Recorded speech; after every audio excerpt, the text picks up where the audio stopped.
10वीं पास बहू। काजल की शादी सुमित के साथ हो गई।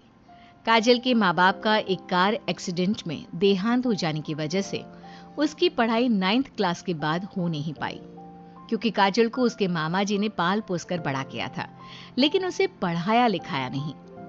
काजल के अच्छे नेचर और उसकी सुंदरता को देखकर सुमित को वो पसंद आ गई और सुमित ने काजल के साथ शादी कर ली। शादी के बाद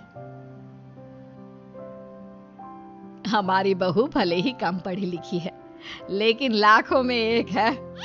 सही कहती हो। पड़ोस वाले शर्मा जी अपनी बहू से बड़े परेशान हैं। उनकी कोई बात ही नहीं सुनती। अरे लेकिन हमारी काजल, वो तो हमारा खूब कहा मानती है और घर का काम भी कितने अच्छे से करती है।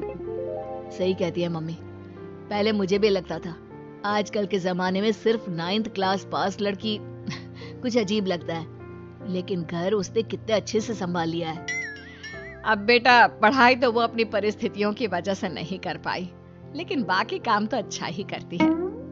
अच्छा मम्मी, शाम को मेरे ऑफिस के दोस्त और उसकी वाइफ घर पर आ रहे हैं काजल से मिलने के लिए।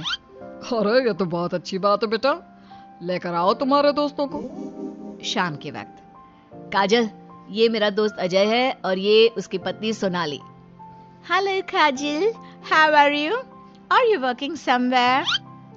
माफ करना जी, मैं आपकी बात समझ नहीं पाई। I am sorry. मैं बस ये पूछना चाह रही थी कि क्या तुम कहीं पर जॉब करती हो या हाउसवाइफ हो? जॉब? आपका मतलब नौकरी ना, लेकिन वो मैं कैसे कर सकती हूँ? ये तुम्हारी वाइफ क्या कह रही है? क्या तुम अपनी वाइफ को जॉब नहीं करवाना चाहते? अरे नहीं नहीं दोस्त, वो बात नहीं है। एक्चुअली काजल सिर्फ 9th पास है ना, इसलिए। Oh my God! Are you serious? Sumit आजकल के जमाने में और सिर्फ 9th पास? आजकल तो गांव की लड़कियां भी कॉलेज की पढ़ाई पूरी करती है। काजल, क्यों पढ़ाई नहीं की तुमने? बस मेरे सामने कुछ ऐसी प्रॉब्लम थी जिसकी वजह से मैं पढ़ाई नहीं कर पाई जी। सुमित को अपने दोस्तों के सामने बहुत अजीब लगता है कि सब लोग इतने पढ़े लिखे हैं और उसकी बीवी सिर्फ 9th पास है, लेकिन वो काजल को बहुत पसंद करता था, इसलिए वो काजल से कुछ नहीं कहता। लगता है इनको इनके दोस्त के सामने बहुत अपमान जैसा महसूस हो रहा है। मुझे आगे की पढ़ाई करनी चाहिए, कम से कम 10वीं पास करना तो बहुत जरूरी लगता है।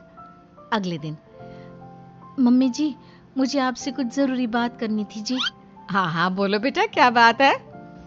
मम्मी जी, दरअसल मैं ना 10वीं क्लास की पढ़ाई करना चाहती हूँ, 10वीं पास करना चाहती हूँ। लेकिन बेटा, अब घर के इतने सारे काम, जिम्मेदारियों के बीच तुम 10वीं की पढ़ाई कैसे करोगी? पापा जी, मेरा बहुत मन है, प्लीज मना मत करिए ना जी। अरे ठीक है बेटा, जैसे तुम्हारी इच्छा। तुम 10वीं का फॉर्म भर दो। काजल खुश होते हुए वहां से चली जाती है। कुछ दिनों के बाद, मम्मी, क्या आपने सच में खुश होकर काजल को आगे की पढ़ाई करने की परमिशन दे दी? मेरा मतलब है, वो पढ़ाई करेगी तो घर का सारा काम, जिम्मेदारी कौन संभालेगा?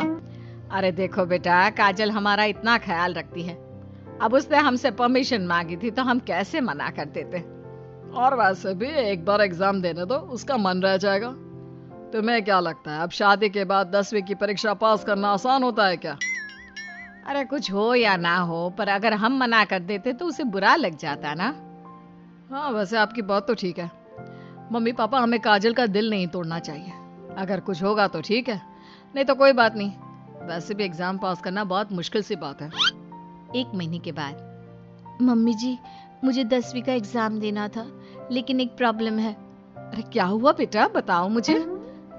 मम्मी जी, मैं प्रेग्नेंट हूँ और ऐसी हालत में मुझसे पढ़ाई और काम दोनों चीजें नहीं हो पा रही है।